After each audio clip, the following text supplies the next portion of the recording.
Halo, selamat malam Banteng listener. Malam-malam. Kita kembali lagi dengan Banteng Radio.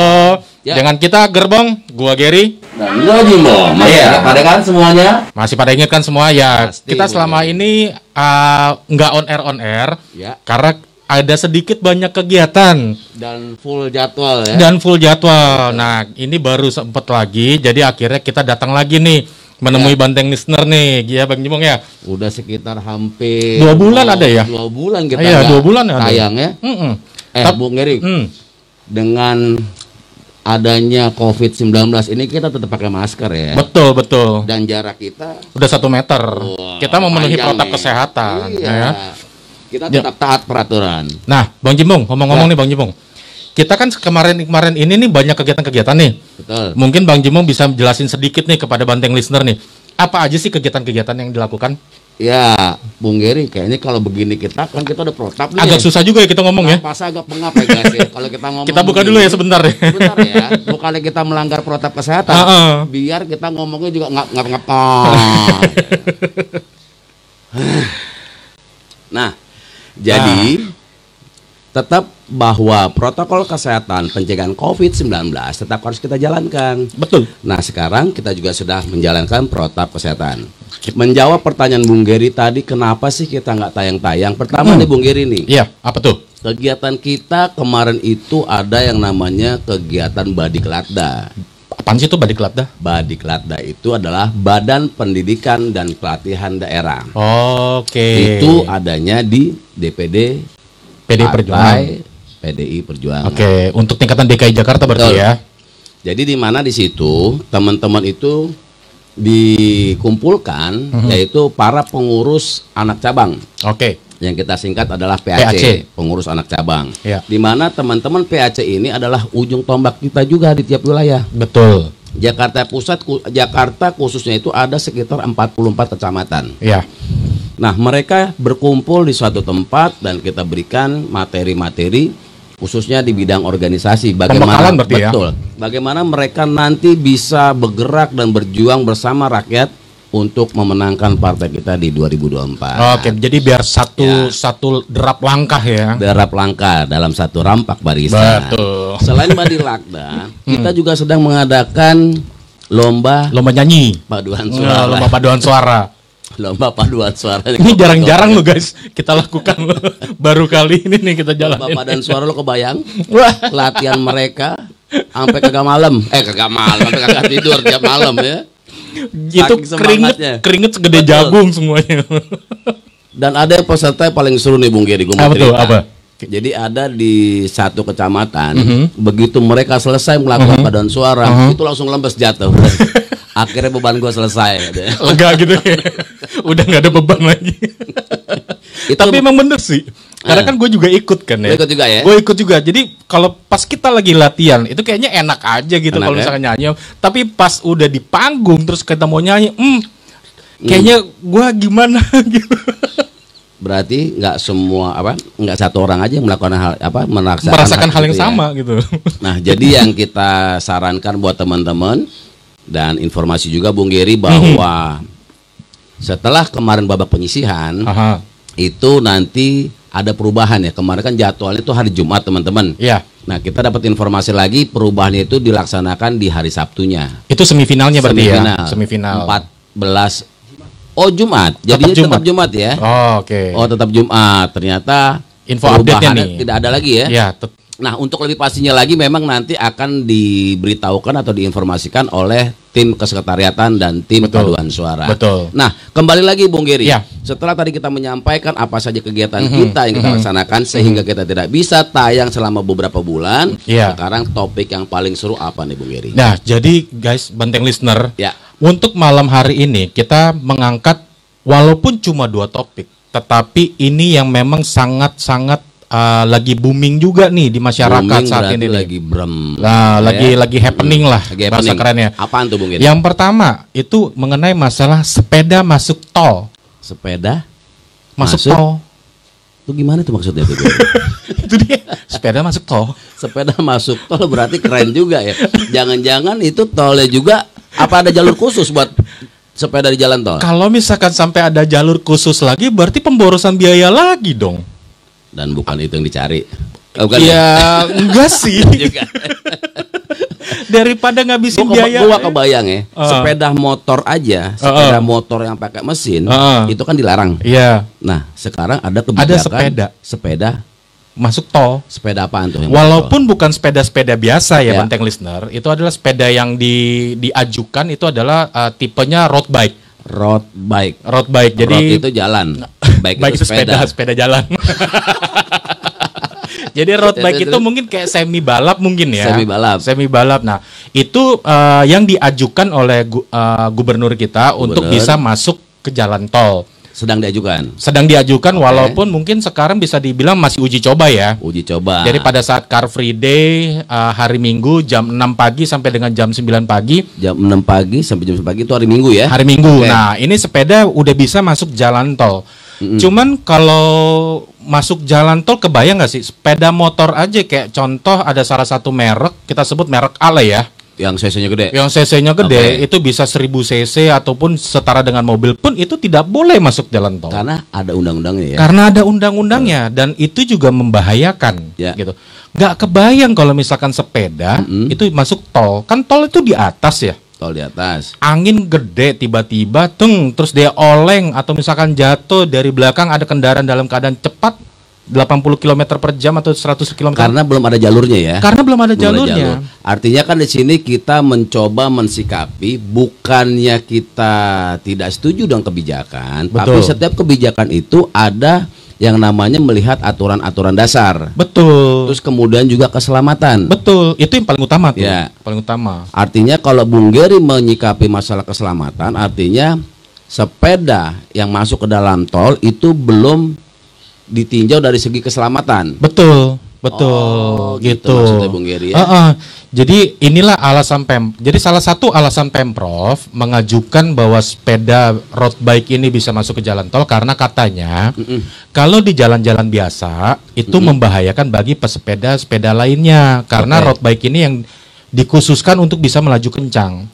Berarti kalau misalnya kebayangkan itu kalau nggak salah yang kita dengar itu kan ada usulannya itu dari tol Kebonanas ya. Kebonanas sampai ke Priuk. Betul. Kebonanas Priuk, kalau lo belum tahu, Kebonanas itu tepatnya di arah Jakarta Timur ya. Jakarta Timur menuju ke Jakarta Utara. Iya. Nah, itu situasinya adalah berarti di satu jalur begini atau bolak-balik nih ya. Kalau Kebonanas ke Priuk berarti satu arah dong. Kayaknya sih cuma satu arah. Sebelah kanan doang. Kayaknya sih satu arah.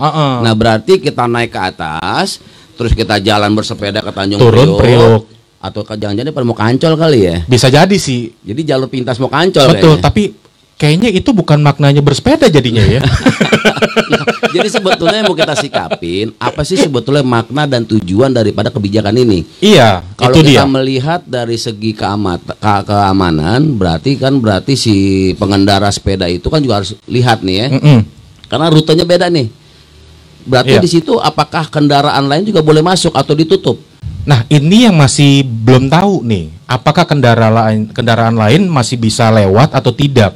Tapi logikanya sih ya, ini menurut gue pribadi sini ya, gue melihatnya adalah kalau misalkan jam 6 pagi sampai dengan jam 9 pagi sepeda masuk tol, terus kemudian ada kendaraan lain yang di stop tidak boleh masuk, itu nggak adil dong.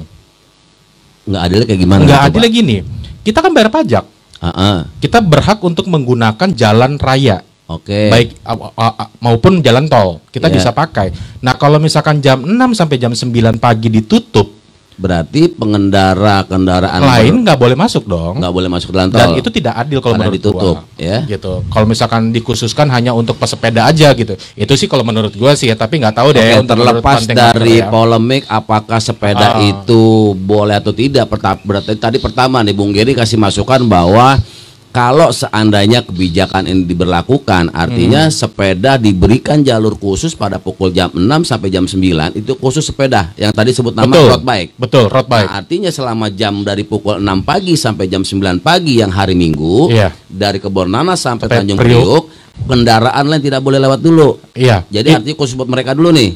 belum tahu sih nih kendaraan lain boleh lewat apa enggak, kita masih belum tahu. Nanti kebijakannya seperti apa nih, ya kan kita tunggu aja dulu. Cuman kebayang nggak sih sama lo kalau ada sepeda jalan tol itu kan kecepatannya kan rata-rata di atas 60 ya. Betul, 80 sampai 100 km per jam. Itu yang biasa mereka laluin ya, tempuh ya. Betul. Artinya keselamatan sepeda ini ya maksud kita ya agak sedikit direvisi kali ya usulan kita ya. Ya mungkin untuk pemerintah daerah mungkin bisa mempertimbangkan kembali kali ya Bang Jimbong ya. Mempertimbangkan kembali dari segi apa yang kita dapatkan masukan dari masyarakat. Pertama tadi masalah keselamatan ya kan. Keselamatan dan keamanan. Betul. Kemudian yang kedua, pengguna jalan yang memang penggunaannya jalan tol adalah untuk kendaraan bermotor, akhirnya di stop. Ya. Kan sebetulnya udah ada Car Free Day ya. Itu dia, kalau misalkan nih sepeda balap, semi balap lah, atau yang sepeda yang dikhususkan untuk melaju kencang, kita punya satu gelanggang olahraga. Kalau memang itu tujuannya untuk tempat berlatih ya. Betul, tempat untuk berlatih. Di velodrome juga ada. Velodrome itu di mana? Rawamangun. Nah, artinya gini guys, maksudnya kalau kita seandainya memang untuk menyalurkan hobi sebagai komunitas, kan kita sudah ada fasilitas ya. Betul. Gunakan aja dulu fasilitas yang ada. Betul. Artinya jalan tol itu difungsikan sesuai dengan fungsinya. Karena sesuai dengan undang-undang lalu lintas atau dinas perhubungan itu yang ditetapkan oleh dinas perhubungan bahwa jalan tol hanya untuk kendaraan roda 4 gitu, ke atas. Nah, itu ya yang kita sikapin dari pemberlakuan atau kebijakan yang namanya sepeda masuk jalan tolnya. Velodrome tuh bagus. Udah bagus direnovasi dan itu udah standarnya kemarin apa Asian Games ya kalau nggak salah ya. Asian Games. Udah dipakai kemarin. Dan itu kan keren banget. Kenapa nggak difungsikan aja itu kan? Nah, artinya ada fasilitas. Yuk teman-teman komunitas bersepeda atau khususnya road bike, kan kita sudah ada sarana dan prasarana. Kita bukannya untuk membatasi kreativitas teman-teman komunitas road bike ya atau bersepeda. Yuk kita sama-sama bijak menyikapi daripada kebijakan-kebijakan yang sedang digulirkan buat masyarakat. Yang sedang diajukan lah ya, bisa dibilang ya. Jangan kita mentang-mentang difasilitasi, akhirnya kita melupakan hak-hak orang lain juga. Dan yang terutama nih Bung Geri, melanggar undang-undang peruntukan jalan tol. Nah itu dia gitu. Jadi sebenarnya dari fraksi PD Perjuangan juga kan waktu itu sempat mengutarakan bahwa tolong dipertimbangkan kembali gitu kan, mengenai kebijakan ini apakah sudah tepat atau belum ya kan. Karena ini kan mengingat nih, kalau misalkan saya baca nih ada bertentangan dengan Undang-Undang Nomor 22 Tahun 2009 tentang angkutan jalan dan Undang-Undang Nomor 38 Tahun 2004 tentang jalan. Ya kan? Gitu. Kalau dengar-dengar ceritanya sih mungkin Indonesia juga ingin seperti negara lain, negara luar yang menerapkan pemberlakuan negara mana aja yang udah ada kayak begitu? Jalan tol. Coba lo terangin. Kan seingat gua sih ada satu negara China. Terus kemudian ada di Beijing tuh. Terus kemudian ada negara Jerman. Terus kemudian ada satu lagi Denmark ya kalau nggak salah ya. Nah itu ada hanya beberapa negara yang memang memberlakukan sepeda masuk jalan tol. Tapi ada tapinya Bang Jimbong. TAPI tapi apa tuh? Kalau misalkan contohnya kayak di Denmark lah ya. Denmark gimana? Kalau misalkan di Denmark itu jalan tolnya jalan tol tanda kutip. Seperti apa sih jalan tol yang mereka berlakukan tuh? Jadi bukan jalan tol yang memang untuk kendaraan roda 4 dipakai untuk sepeda, bukan. Terus kayak gimana modelnya? Jadi mereka ada jalanan lagi. Jadi berdampingan dan itu kanan kirinya udah ada pembatas. Jadi jalur khusus mereka. Jalur khusus.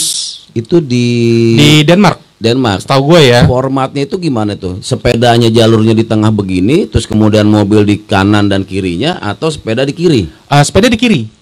Kanannya kendaraan bermotor. Kendaraan bermotor. Gitu. Nah itu udah ada sekatnya. Itu kalau misalnya di Denmark. Oke, kalau misalkan enggak, memang kita nggak usah ngambil jauh-jauh negara lain nih. Kita ambil contoh kayak misalkan Bali. Ya Bali itu kan juga ada jalan tol yang bisa dimasuki oleh kendaraan bermotor roda 2. Tetapi faktor keamanan dan keselamatannya nyata. Mereka dikasih pembatas tuh. Ada ya pembatas. Ada pembatasnya. Jalur khusus ya. Jalur khusus. Jadi sebelah kiri, nanti sebelah kanan tuh ada pembatas. Nah motor tuh bisa lewat. Artinya mereka tidak saling bersinggungan ya. Tidak saling bersinggungan. Masing-masing nah, kalau misalkan memang mau dibikin seperti itu, kalau menurut gua sih kenapa nggak dari awal pembangunan jalan tol dibuat seperti itu supaya apa? Anggaran nggak keluar 2 kali. Jadi maksudnya Bung Geri, kalau kita mau memberlakukan seperti negara lain yang ada pembatas-pembatasan, artinya akan mengeluarkan anggaran baru lagi. Oh itu. Jadi itu ya guys ya. Jadi ternyata beberapa masukan-masukan ataupun bukan kritik ya, tapi mungkin sifatnya adalah masukan yang membangun. Masukan yang membangun. Karena kalau kita sudah mengatakan kritik tuh konotasinya udah tanda kutip. Kita memberikan masukan yang membangun, artinya kalau kita ingin memberlakukan sebuah kebijakan, yuk kita balik lagi. Kita lihat-lihat dulu nih kondisinya demografisnya seperti apa. Ya, undang-undangnya gitu. Kita nubruk nggak sini? Nah, ya kan? Terus aman kemudian gak sih buat yang lainnya? Karena ini peruntukannya bukan yang disesuaikan dengan peruntukan jalannya. Betul. Ya, betul. itu yang mungkin kita kritisi ya. Iya, betul. Nah, begitu ya teman-temannya. Jadi buat teman-teman komunitas, sekali lagi kita sebagai Banteng Radio atau Banteng listeners yang sedang menyaksikan tayangan kita ini, kita bukan untuk menghambat kreativitas teman-teman dalam menyalurkan hobinya, tetapi yuk kita sama-sama bijaksana menyikapi sebuah kebijakan, apakah memang betul untuk kita, apakah sudah ditinjau dari sisi keamanan kita. Betul. Apakah kebijakan ini juga sudah menjalankan dengan apa yang namanya undang-undang terapkan? Ya, nah, jangan sampai undang-undang udah buat, terus kemudian kita tabrak mulu ya. Dan yang lebih passing lagi, jangan sampai ketabrak di jalan tol. Nah, itu dia repot tuh urusannya. Nah, Bang Jimbong, ini satu lagi nih, kita agak sedikit melenceng dulu nih ya. Apaan tuh? Kita jangan lupa nih, kita harus mengucapkan selamat ulang tahun. Siapa yang ulang tahun? Kita selamat ulang tahun kepada TNI Angkatan Laut yang ke-75 Jales Veva Jaya Mahe. Selamat ulang tahun TNI Angkatan Laut. Teman-teman, tetap maju. Tentara Angkatan Laut Jales Veva Jaya Mahe, yang artinya adalah di laut kita jaya. Terus jaga NKRI di laut ya, terutama ya kalau untuk TNI Angkatan Laut. Terima kasih untuk TNI Angkatan Laut selama ini yang sudah bekerja buat seluruh rakyat Indonesia tentunya ya, menjaga perairan kita, menjaga perairan, kepulauan kita. Tapi nggak cuma perairan lu ternyata lu. Apaan lagi? Selama pandemi Covid ini ternyata dari teman-teman Angkatan Laut ini juga berperan besar juga dalam menjaga ataupun merawat pasien-pasien Covid. Kayak salah satu contohnya yang gue dapat info nih ya, di Wisma Atlet itu rata-rata dokter-dokternya ternyata marinir loh. Tentara semua guys. Luar biasa ya. Tepuk tangan buat tentara kita. Thank you. Gitu. Mungkin kenapa mereka ditempatkan di tempat-tempat itu mungkin lebih biar disiplin ya. Lebih disiplin, betul. Karena masyarakat kita kan kalau yang mengaturnya lebih disiplin, lebih ketat kan agak segan juga ya, ketimbang model elu gitu yang ngejaga kan. Ntar gua datang kayak gini, gue mau beli kolak dulu atau gue mau beli kopi dulu ya udah nggak apa-apa, cincai deh lo kesana kalau yang jaga tuh ya. Tapi kan kalau tentara yang jaga kan, Pak mohon izin saya mau beli kopi, nggak bisa. Gitu ya. Kalau gue yang maju ntar yang pada ketawa semua tuh pasien-pasien. Tapi Bang Jimbong, ntar dulu. Ini tangan gue dari tadi kayak nyentuh sesuatu, cuman gue lupa cuci tangan. Oh, emang ada apaan di sini Bung Geri? Tadi gue kan habis dari luar nih sebelum kemarin nih. Gue lupa cuci tangan tadi di sini. Tapi ada nggak yang buat kita tempat cuci tangan nih? Apa kita cari air dulu nih? Nggak mesti juga sih. Ada mungkin langkah preventif lainnya selain cuci tangan. Apaan tuh? Kalau ternyata kita nggak dapat air, pakai apaan tuh? Ini kita ada hand sanitizer yang bisa kita pakai. Hand sanitizer kapan lo bawanya Bung Geri? Ada ini. Coba semprot baunya. Jadi ini kebetulan ini. Rasa durian apa rasa apaan tuh? Hand sanitizer ini lain daripada yang lain. Sebenarnya sih intinya sama sih ya, untuk supaya tangan kita bebas dari bakteri. Walaupun tidak 100%. Lebih 100%-nya kita cuci tangan. Nah, cuman yang bikin istimewanya dari hand sanitizer ini adalah produk UMKM, teman-teman pengurus gitu. Itu yang bikin jadi istimewanya coba gitu. Ya. Nah, cobain Bang Jimbong. Jadi ternyata cara paling ampuh kita melawan atau menanggulangi penyebaran COVID-19 selain kita semprot-semprot seperti ini tangan nih. Kan anjurannya kan 3M ya. Iya. 3M itu adalah menggunakan masker, menjaga jarak, mencuci tangan. Ya, 1 meter nih, nah, kalau kita di luaran nggak ketemu air, nah kita kantongin kayak begini aja nih. Hand sanitizer. Botolnya kecil, nah, gampang disapu. Nah, gue dekat-dekat tandang Nenggeri biar gue steril, gue semprot juga nih guys. Ya nggak tuh. Oke. Ini dari hand sanitizer UMKM dari pengurus PDI Perjuangan Ranting Gunung Sahari Utara dan Ranting Pasar Baru Jakarta Pusat. Buat Ranting semangat Pasar Baru. Terus ciptakan satu kegiatan positif bagi masyarakat. Ya, berarti ini produk dari Ranting Pasar Baru ya. Dari Ranting Pasar Baru dan Gunung Sahari Utara. UMKM ya. Untuk belinya nanti kita akan cantumin di bawah ya kolom komentar di mana teman-teman bisa beli. Kita bisa delivery kok untuk wilayah Jakarta Pusat. Oke. Gitu. Enak ya? Baunya lumayan. Enak Wanginya ya? enak. Enak guys. Tapi jangan lupa Bang Jimbong, selain ini, gue juga bawa satu lagi. Apaan tuh?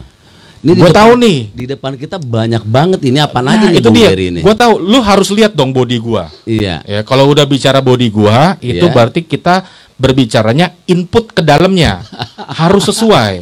Nah, gue tahu nih, makanya temen-temen nih semua yang ada di sini, yang ada di belakang kamera ini kan pada lapar. Ini gue bawa satu makanan apa yang namanya? TOP BGT.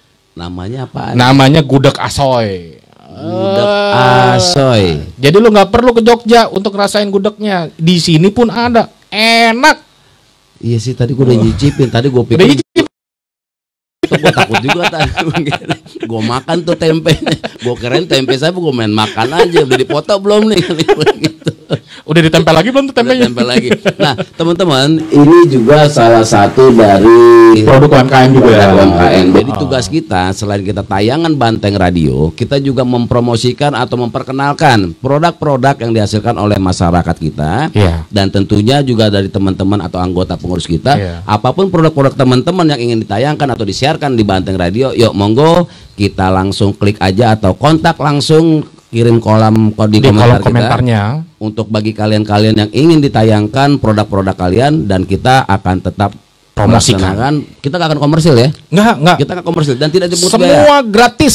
Semua yang kita tayangkan ini tidak akan dipungut biaya. Kita hanya membantu bagaimana produk UMKM kita itu menjadi leader di negara kita sendiri. Betul sekali. Karena kalau UMKM-nya sudah maju, berarti ekonomi kita berjalan dan bertumbuh tentunya. Seperti instruksi Pak Presiden kita Jokowi, ya kan, bahwa harus meningkatkan kegiatan-kegiatan UMKM-nya. Betul. Untuk belinya ini gudeg asoy ada di Kemayoran, guys. Deket di Rusen Conver. Deket ya? Deket, nggak jauh. Jadi emang enak kita ini mau kemana-mana. Atau semua ini. Kalau lu pada males nih, pada nggak mau keluar rumah, males nih ke Kemayoran, lu tinggal cek aja di GrabFood atau GoFood, ada Bang Jimbong. Ada juga ya? Ada, namanya gudeg asoy, tinggal klik. Asoy. Nah, untuk harga juga ditayangkan juga di situ kali ya. Betul, ada langsung di situ semua. Berarti kita bisa pilih menu dong nih. Bisa pilih menu. Nasi gudeg, misalkan nasi gudeg komplit. Ada komplit. Ada tambahan-tambahan. Ada tambahan-tambahannya, tinggal kita pilih. Nah, berarti bisa disesuaikan dengan isi kantong kita. Betul. Enggak cuman gudeg doang, ada lagi nasi pecelnya. Nasi pecel, terus nasi ayam bakar. Nasi ayam bakar. Nasi ayam bakar keren banget tuh. Sempat nyicipin tuh. Tapi ada satu produk yang snacknya dia yang jadi unggulan juga, namanya adalah Similu. Similu itu apa? Similu itu jadi semacam es buah, tapi es buah Jepang. Es buah Jepang. Es buah Jepang. Jadi dia pakai susu juga, tapi susunya gurih, enak. Manisnya nggak terlalu manis. Nah, buah-buahannya tuh ada mangga, anggur, stroberi, melon. Gue dapat bisikan lagi dari angin. Halo Pak Kenet, anggota DPRD kita yang juga nonton. Pak Kenet. Selamat bergabung Pak Kenet. Selamat bergabung Pak Kenet dari anggota Jakarta. Dari anggota DPRD dari Jakarta Barat. Bang Kenet. Selamat menyaksikan tayangan kita Bung Kenet, karena kita di sini juga selain kita menginfokan informasi-informasi yang berguna dan bermanfaat buat masyarakat kita tentunya, dan juga kita memperkenalkan produk-produk UMKM teman-teman dan masyarakat semua. Betul. Dan tidak dipungut biaya. Gratis semua Bang Kenet, dan jangan lupa Bang Kenet siapkan kopinya Bang Kenet, nonton kita sampai habis. Lo udah ngopi duluan Bung Gary. Kayaknya begadang semalam suntuk latihan padan suara lo. Gemeteran bro. Nah kita kembali lagi ke topik. Kita kembali ke topik ya. Ya. Tadi kita sudah membahas mengenai masalah sepeda masuk jalan tol. Jalan tol. Jadi kuncinya tadi kita sudah menjelaskan ya. Ya, garis besarnya teman-teman Banteng listener udah dapat lah ya. Jadi seperti Bang Jimbong bilang tadi bahwa sebelum kita mengambil satu keputusan, kita juga harus melihat beberapa faktor lainnya gitu. Kan, faktor keamanan, keselamatan, apakah menabrak undang-undang atau tidak, dan lain sebagainya. Kita juga harus melihat dari semua sisi. Dan jangan hanya untuk menyalurkan hobi, tetapi kita jadi mengorbankan orang lain, hak-hak orang lainnya. Artinya kita punya skala prioritas. Kalau kita seandainya bikin kebijakan, misalnya bukan hanya sepeda masuk tol, tapi kebijakannya adalah bagaimana menurunkan tingkat kemiskinan. Tingkat kemiskinan. Atau sekarang karena lagi pandemi internasional, kenapa nggak bikin satu kebijakan yang menekan angka COVID. Menekan angka COVID.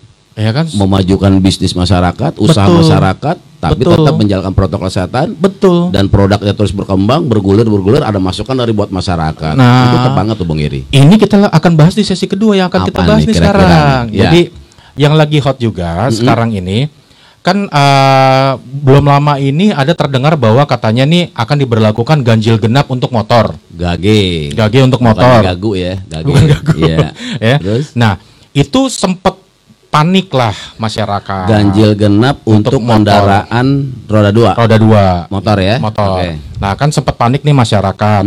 Nah, tapi belum lama ini kurang lebih sekitar sehari 2 hari kemarin, ya, Pak Gubernur kita memberikan statement bahwa per tanggal 14 September akan diberlakukan lagi PSBB total. PSBB total seperti awal, pembatasan skala bersosial besar. Besar ya, artinya kembali lagi berarti nanti akan ada penutupan lagi. Nah, itu dia, akan ada penutupan lagi. Jadi work from home lagi nih diberlakukannya ini nanti. Berarti kalau teman-teman kita lagi masuk kantor, berarti nggak ke kantor lagi nih? Nggak ke kantor lagi, padahal lagi seneng-senengnya nih, ya kan? Belum lama ini kita 2 bulan 3 bulan di rumah, terus akhirnya badan bengkak kan, kayak ini contohnya. Dan ada yang rumor baru lagi ya, akibat PSBB ya nggak, istri kita melahirkan. Rumah sakit bersalin penuh. Tanggung jawab lo guys. Nah, ini diberlakukan lagi work from home. Kebayang nggak sih, kayak salah satu contoh lah tadi ya, kita kan mempromosikan program-program UMKM. Teman-teman ini lagi mencoba untuk membangun, untuk memulihkan kondisi perekonomian keluarga mereka. Ya, akibat dari kondisi COVID ini. Kondisi COVID. Nah, tiba-tiba sekarang diberlakukan lagi yang namanya PSBB total. PSBB total. Walaupun sekarang ini restoran boleh buka. Boleh buka. Jadi hanya boleh terima take away doang nih kalau untuk restoran-restoran. Nggak boleh makan di tempat, guys. Nggak boleh makan di tempat ya. Tapi perkantoran-perkantoran tetap work from home. Kerja dari rumah, dari laptopan apa segala macam. Tapi kalau misalkan untuk ASN mungkin dikurangi kali ya total pegawainya ya. ASN berarti aparatur sipil negara. Dikurangin total pegawainya, tetapi kalau kita bicara dikurangin total pegawai itu berarti ada yang dirumahkan. Berarti ada yang ke kantor sebagian, ada yang di rumah. Nah, kalau kerja dari rumah sudah pasti ada beberapa perusahaan yang bisa membayar gaji karyawan tersebut secara full ataupun setengah. Ada juga yang nggak bisa sama sekali. Tunggu, artinya kan gini nih, kalau kita melihat kebijakannya, mungkin kalau untuk ASN, aparatur sipil negara, walaupun dia kerja di rumah, mungkin tidak terlalu berdampak. Mungkin ya. Gitu. Pembayaran gaji bulanannya sudah aman. Iya. Nah, yang harus kita pikirkan adalah yang karyawan swasta ini. Nah, kalau misalnya perusahaan memberlakukan karyawannya itu untuk bekerja dari rumah, otomatis kan juga mungkin agak sedikit mengurangi ritme dari usaha-usahanya. Betul. Yang mungkin tadinya hasilnya bisa sekian rupiah, ternyata ada pembatasan skala PSBB ini. Akhirnya berkurang karyawannya. 50% tingkat produktivitas juga akan berkurang ya. Kalau untuk yang pabrik misalnya ya, dan produksi ya. Kalau untuk yang misalnya administrasi di kantor ya mungkin karena ini berdampak terhadap produktivitas mereka di lapangan, di pabrik-pabrik, artinya di perkantoran juga akan berkurang. Iya, betul. Nah, kebayang nggak? Gue pernah dengar cerita dari temen gue gini, Gering. Apa? Bang, gue ini lo bisa nggak lo cariin gue kerjaan? Kenapa bro? Gue bilang gitu kan. Iya, gue udah dirumahin sama kantor gue. Sementara anak bini gue harus makan lagi nih katanya. Tagihan jalan terus ya.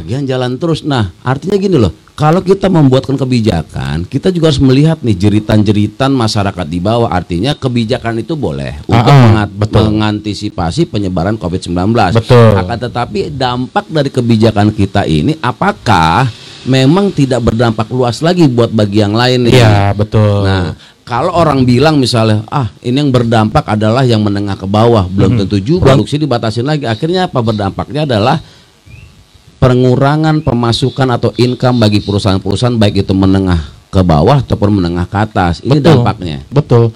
Apakah ada nantinya misalkan contoh ya dari Contohnya seperti dari fraksi PD Perjuangan dengan Bapak Gembong. Ya, yang kita dengar juga Pak Gembong juga sudah bersikap juga ya. Sudah bersikap juga. Sudah mengusulkan masukan apa itu, Bung Heri? Jadi memberikan pengusulan kepada Pemprov untuk mempertimbangkan kembali. Mempertimbangkan kembali untuk pelaksanaan PSBB besok PSBB, tanggal 14. Betul. Jadi mempertimbangkan dalam arti kata gini, PSBB diberlakukan, tetapi kita juga harus lihat yang lainnya dari sisi faktor lainnya. Kayak tadi Bang Jimong sudah jelaskan tuh bahwa berapa banyak yang akan berdampak perekonomian mereka. Bukan cuma menengah ke bawah, tetapi menengah ke atas juga pasti akan berdampak, ya kan? Dan kenapa enggak daripada dilakukan PSBB juga, daripada dilakukan PSBB lagi, yang di mana wilayah lain atau daerah lain tidak memberlakukan PSBB total. Artinya kebijakan PSBB ini tidak diberlakukan secara keseluruhan hanya DKI nasional, Jakarta. Tapi hanya beberapa daerah-daerah tertentu hanya saja. Beberapa daerah tertentu. Contohnya DKI Jakarta. Kemudian apa lagi? Nah, Bogor kalau nggak salah juga melakukan PSBB ya? Kalau nggak salah infonya gitu. Lebih duluan Bogor. Jadi gitu. ada beberapa daerah-daerah. Jadi gini teman-teman Banteng listener, bahwa kebijakan PSBB ini adalah bukan kebijakan yang memang payung hukumnya atau diberikan dari pusat, akan tetapi itu diberikan kewenangan atau kan diberikan kebijakan-kebijakan untuk masing-masing daerah. Nah, kebetulan yang mengambil kewenangan ini adalah salah satunya DKI Jakarta. Betul. Dikarenakan meningkatnya pasien COVID. Nah, berdasarkan peningkatan pasien ini dan sudah mulai disuarakan bahwa rumah sakit sudah tidak menampung. Betul. Bahasanya itu ya. Betul. Bahasanya adalah rumah sakit yang ada sudah tidak menampung sehingga diberlakukanlah PSBB ini total, untuk menekan laju pertumbuhan daripada penyebaran COVID-19.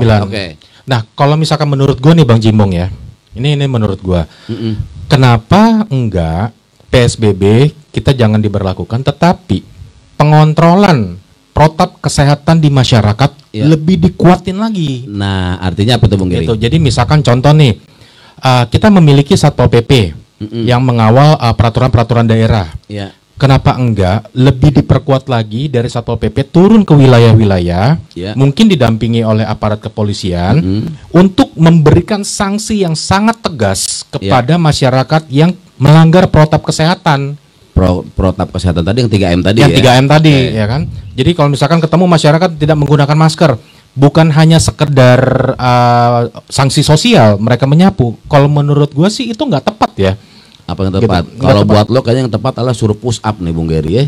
Kalau gua udah sit up, habis itu guling-gulingan gitu.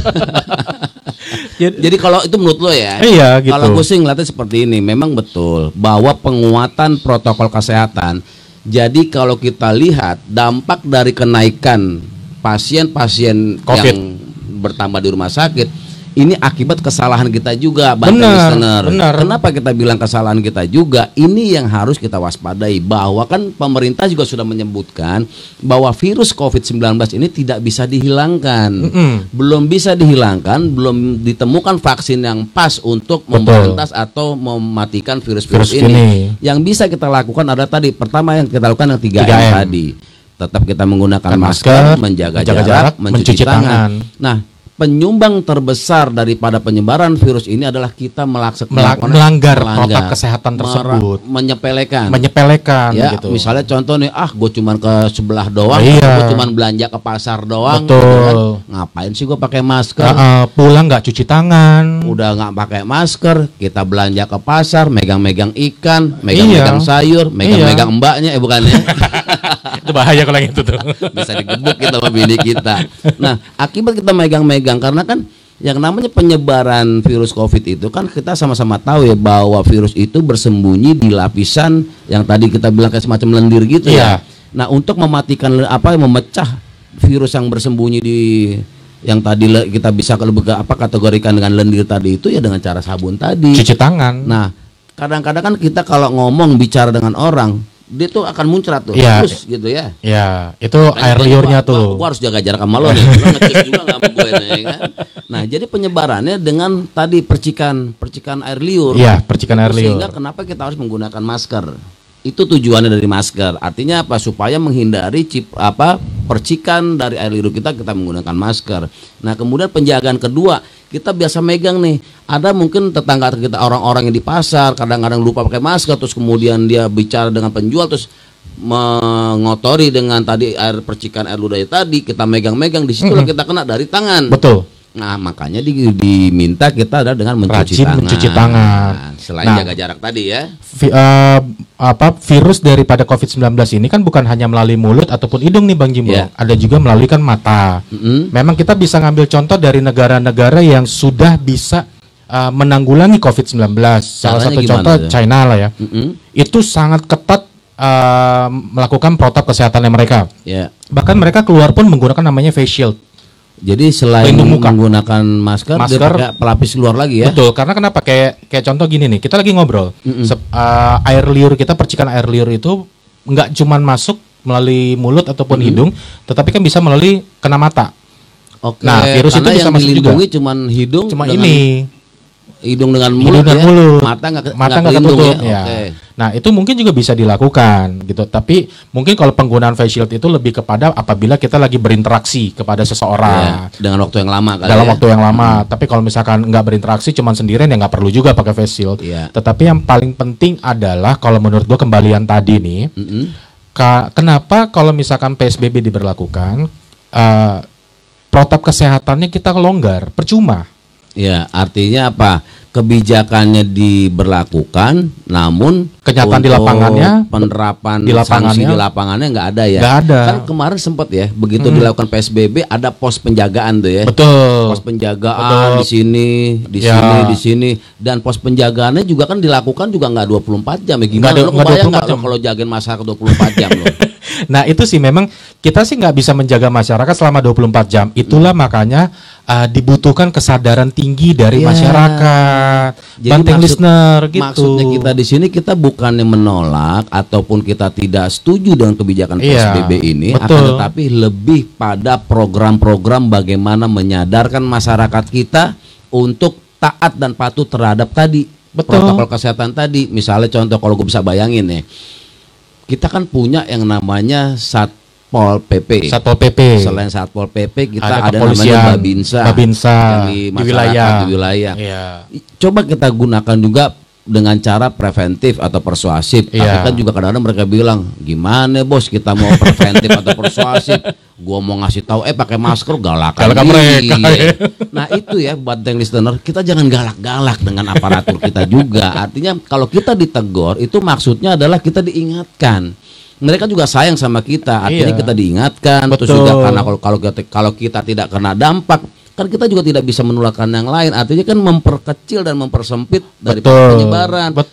Nah, artinya gini, yuk kita sama-sama bijak menyikapi masalah PSBB ini. Terus kemudian juga kebijakan PSBB ini kalau menurut saya secara pribadi sih ditinjau ulang lah. Karena dipertimbangkan kembali lah. Dampaknya adalah ekonomi masyarakat, bro. Kebayang nggak lo?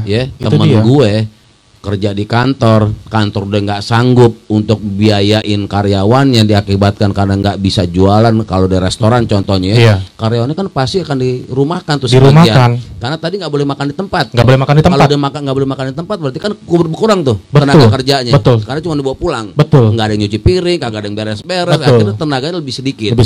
Nah kalau tenaga sudah lebih sedikit, perusahaan pun akan melakukan kebijakan merumahkan sebagian. Merumahkan pegawainya. Ujung-ujungnya apa? Gaji dipotong separuh. Pasti bahkan ada yang dikasih. Pernah merasakan itu kan, dipotong gaji separuh. Sementara pengeluaran kita tuh nggak tetap berjalan. Coba mungkin bisa nggak ya bikin satu kebijakan tagihan-tagihan itu juga di PSBB. Tagihan sekolah, tagihan listrik, tagihan cicilan, kredit apa segala macam. Bisa nggak itu di PSBB juga? Kalau joknya anak-anak kita ya kan, kalau sekolahnya kan kita online ya kan. Nah kita bayarnya juga pakai online juga gitu ya. Jadi gitulah. Nah, salah satu contohnya juga tadi yang menyambung dari omongannya Bang Jimong nih. Kalau misalkan di sebuah restoran tempat makan pasti ada pengurangan pegawai. Nah, salah satu contohnya nih teman kita ini nih. Jadi ini dia tadinya sudah bekerja. Karena pandemi ini berkepanjangan akhirnya terjadi pengurangan pegawai. Dia terkena dampak nih. Nah, dirumahkan dan gajinya dia cuma setengah. Gaji setengah. Cuma setengah, dan dia juga harus memutar otaknya dia dong untuk memenuhi tagihannya dia per bulan seperti apa. Sama kebutuhan sehari-hari. Kebutuhan anaknya, ya kan? Anaknya itu ada 3 gitu kan. Nah, akhirnya dia menciptakan sebuah kegiatan UMKM juga nih. Apaan tuh? Yang bisa kita lihat di sebelah kiri nih yang ada botol coklat. Oh, ini berarti UMKM teman-teman kita yang kena dampak juga ya? Ini rata-rata, bukan rata-rata, semuanya ini adalah kegiatan UMKM dari teman-teman kita yang terkena dampak daripada baik PSBB maupun COVID-19. Nah, gitu. Ini nih yang kita harus sikapi nih. Ternyata akibat dari dampak COVID-19 ini sebetulnya masyarakat kita kreatif ya. Betul. Kreatif. Betul. Nah, kreativitas mereka ini juga perlu kita hargain. Iya. Nah, artinya ini nih kita lihat. Mereka sudah berusaha menyikapi penyebaran COVID atau dampak COVID ini. Mereka berusaha untuk meningkatkan ekonomi mereka dengan cara UMKM. Ini apa sih? Ini namanya minyak urut. Minyak urut atau minyak gosok, namanya Mbasur. Mbasuro. Minyak urut anti Covid nggak nih? Jadi, tapi ini gue pernah pakai loh, Bang Jim. Khasiatnya apaan tuh? Waktu itu gue pergi ke puncak dan itu bisa dibilang badan letih sekali lah ya, capek dan kemudian masuk angin. Terus dipakein minyak urut ini, digosokin dan kaki gue sempat kesemutan dan nggak selang 1 jam, nggak nyampe 1 jam itu badan jadi enak semua, Bang. Lu serius nih? Serius, gak bohong gua. Serius, lu pernah kesemutan? Pernah kaki. Gua kira lu kena kegajahan. Gila ya, kesemutan itu begitu, gimana kegajahan? Minyaknya mesti double kayaknya nih. Jadi inilah namanya minyak urut apa nih? Minyak urut Mbasuro. Mbasuro. Asal namanya dari mana itu? Ini asal namanya karena memang temen gue ini orang Jawa. Namanya Surono. Okay. Jadi disingkatnya Mbasuro. Nah, teman-teman, kita selain kita juga mencegah COVID-19, yuk kita bantu teman-teman kita yang berusaha karena mereka kena terdampak. Kalau memang ini berkhasiat, yuk kita sama-sama menumbuh kembangkan, meningkatkan perekonomian sesama melalui kegiatan UMKM. Dengan UMKM ini. Jangan malu ya. Jangan malu, nggak usah malu-malu. Kalau zaman sekarang mah. Iya, betul. Kalau misalnya Banteng listener di rumah, sekali lagi ini kita ingatkan nih, kalau misalkan teman-teman ada melakukan kegiatan UMKM di rumahnya atau di wilayah masing-masing, silakan hubungi kita langsung di kolom komentar Banteng Radio. Ya, tinggalkan nomor telepon. Produknya apa, nanti kita akan hubungi balik. Kita pasti akan promosikan, dan ingat, semua yang kita lakukan di sini semuanya gratis. Kita tidak pungut biaya sama sekali. Salah satu contohnya yang dia ada di meja ini. Semuanya gratis ya. Jadi kembali nih, tadi kita sudah bicara UMKM, terus kemudian PSBB yang akan diberlakukan. Menurut lo nih Bung Giri, kita lempar aja kayak Banteng listener. Banteng listener, kira-kira menurut lo nih, kita tidak boleh juga berdasarkan pendapat kita pribadi, tapi kita juga membutuhkan saran. Menurut kalian itu seperti apa sih? Setuju nggak sih dengan adanya PSBB ini? Setuju nggak sih PSBB nanti akan diberlakukan di tanggal 14 nanti? Betul. Gitu kan ya? Karena kita tinggal menghitung hari. Betul. Kalau misalkan setuju bagaimana, kalau misalkan tidak setuju bagaimana. Tapi ingat ya, kita harus juga menjaga tata bahasa kita.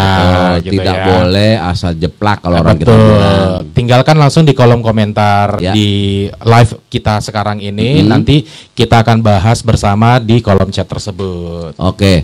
Berarti kembali lagi bahwa PSBB ini kita tidak mengomentari atau mengkritisi secara mendalam. Akhirnya kita kembalikan lagi ke teman-teman. Betul, kepada Banteng listener semuanya bagaimana, dan juga terutama sini ya, kita juga harus melihat secara garis besarnya betapa tim medis yang di garis depannya ini nih, betapa lagi mereka sudah letih, lelah selama ini. Di balik penanganan COVID-19 ini ada tenaga-tenaga medis yang terus berjuang untuk menyembuhkan atau memulihkan kita sebagai warga masyarakat. Dari awal bulan Maret sampai dengan sekarang, kebayang nggak sih kalau misalnya kita yang jadi tim medis melihat masyarakatnya pada bandel-bandel, tidak melakukan protap kesehatan dengan benar, kita berarti sudah menyia-nyiakan perjuangan mereka. Betul. Kebayang nggak Bung Giri, kalau udah pada kesel nih tenaga medisnya nih, kita yang pakai masker baru sebentar aja kita udah berasa ya, gitu, apalagi mereka ya. Mereka loh. Udah APD lengkap. Mereka tuh ada standar bakunya. Kalau nggak salah 8 jam tuh mereka tidak Betul. boleh mencopot. Betul. Dan kalaupun sudah 8 jam itu harus diganti yang baru. Langsung dibuang. Kebayang nggak loh dibungkus seperti itu, Udah dilapis kayak begitu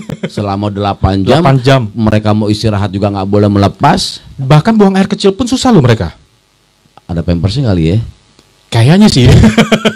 Oke, terlepas dari itu semua, kita sangat mengapresiasi kepada tim medis. Kita aplaus dulu ya buat teman-teman medis. Selamat buat teman-teman medis. Tetap berjuang, tetap perjuangan semangat. kalian terus lakukan. Kami akan mendukung perjuangan kalian bahwa kalian tidak sendiri. Ya, kami betul. akan terus mensosialisasikan bagaimana kita bersama-sama melakukan pencegahan atau penyebaran COVID-19 ini supaya Indonesia, negeri tercinta kita, Betul, terbebas dari COVID. Dan juga mungkin ada satu gerakan kecil yang bisa kita lakukan adalah kita gunakan tangan kita seperti ini. Salam COVID.